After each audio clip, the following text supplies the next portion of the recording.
pense qu'il y a plus de femmes étudiantes en mathématiques appliquées en Iran qu'en France.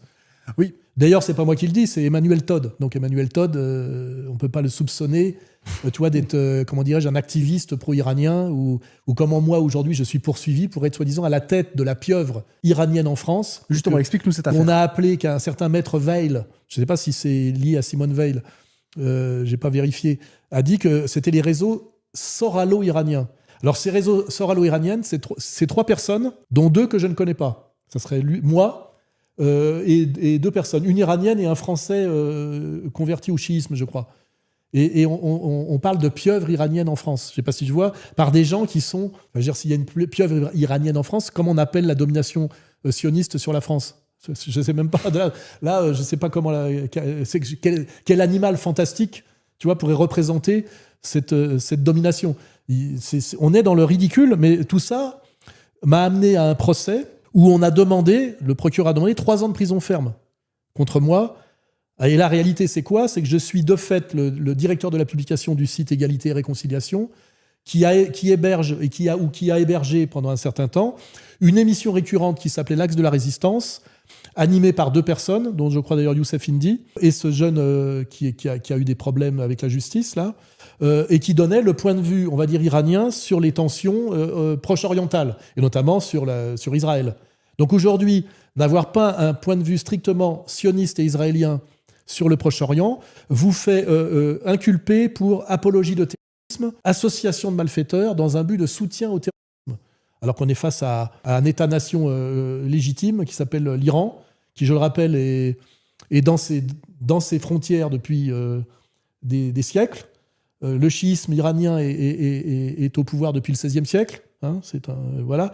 Et l'Iran n'est pas un agresseur. Il a été agressé pendant des années par l'Irak à la demande des néoconservateurs américains.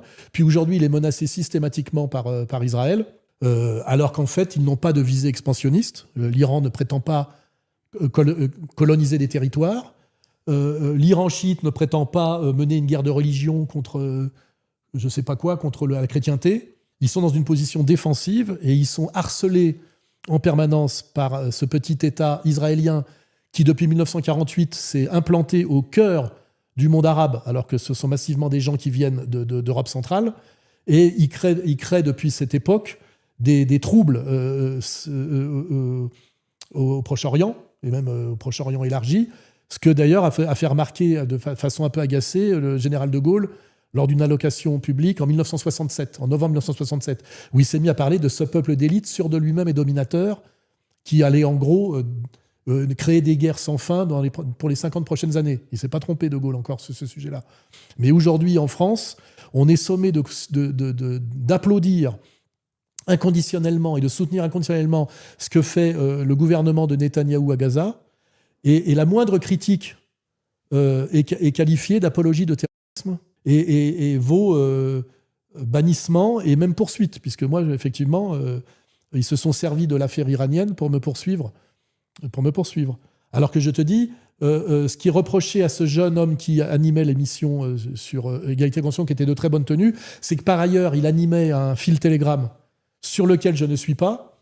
C'est un garçon que je n'ai jamais rencontré, où effectivement, il se réjouissait, je dirais, de la victoire iranienne ou de la défaite israélienne. C'est-à-dire qu'il prenait parti pour le camp iranien. Et bien aujourd'hui, prendre parti pour le camp iranien ou ne pas prendre parti pour le camp israélien vous vaut en France d'être poursuivi et d'être menacé de prison ferme. Donc ça veut dire en gros qu'il y a une mainmise et une domination totale du sionisme sur la France. Qui par ailleurs, ce sionisme, c'est-à-dire la politique israélienne menée par les gens au pouvoir en Israël, c'est-à-dire le Likoud, est condamné par les instances internationales pour purification ethnique, génocide.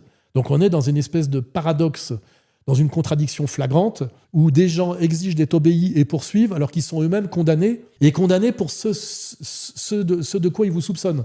Parce qu'en général, on finit toujours par dire on soupçonne de racisme ou d'apologie de terrorisme, alors que ces gens-là, aujourd'hui, dans leur discours officiel, disent qu'ils sont le peuple de la lumière et qu'ils pourchassent les Amalékites, qui sont le peuple de l'ombre, comme l'exige l'Ancien Testament. Donc on est sur une purification ethnique avec une dimension théologique, et c'est quand même totalement en porte-à-faux avec l'humanisme, les droits de l'homme et ce qui nous est par ailleurs imposé. Et au lieu que ce soit ces gens-là qui soient poursuivis par la justice, notamment française, c'est les gens comme moi qui font remarquer qu'il y a vraiment un problème par rapport aux valeurs universelles qui nous sont imposées. C'est les gens comme moi qui ont un problème. C'est-à-dire qu'il y a vraiment un double standard aujourd'hui qui est d'une totale obscénité.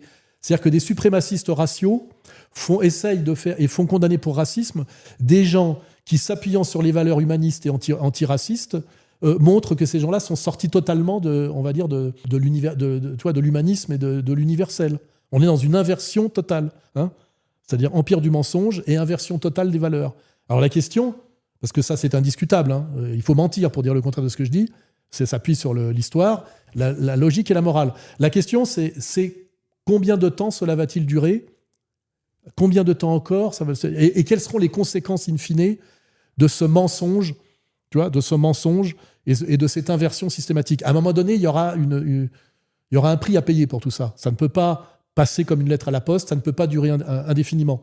Parce qu'il y a quand même des choses qui supplantent tout ça, qui sont la logique fondamentale, la morale fondamentale, tu vois, qui sont des valeurs quand même relativement universelles. Ces gens aujourd'hui qui fonctionnent sur une inversion totale de valeurs, sur un mensonge intégral, et qui, pour l'instant, étrangement, ont le pouvoir sur la politique, les médias et la justice, notamment en France. La question, c'est combien de temps cela va-t-il durer encore, et quelles seront les conséquences le jour où ça s'arrêtera, parce que ça s'arrêtera forcément un jour. D'ailleurs, les signes sont un peu partout, hein. Et un de ces signes, d'ailleurs, est l'affaire Epstein. Tu vois, c'est un des symptômes. Et là, c'est pas un petit signe, hein. Je dirais c'est massif, c'est monstrueux.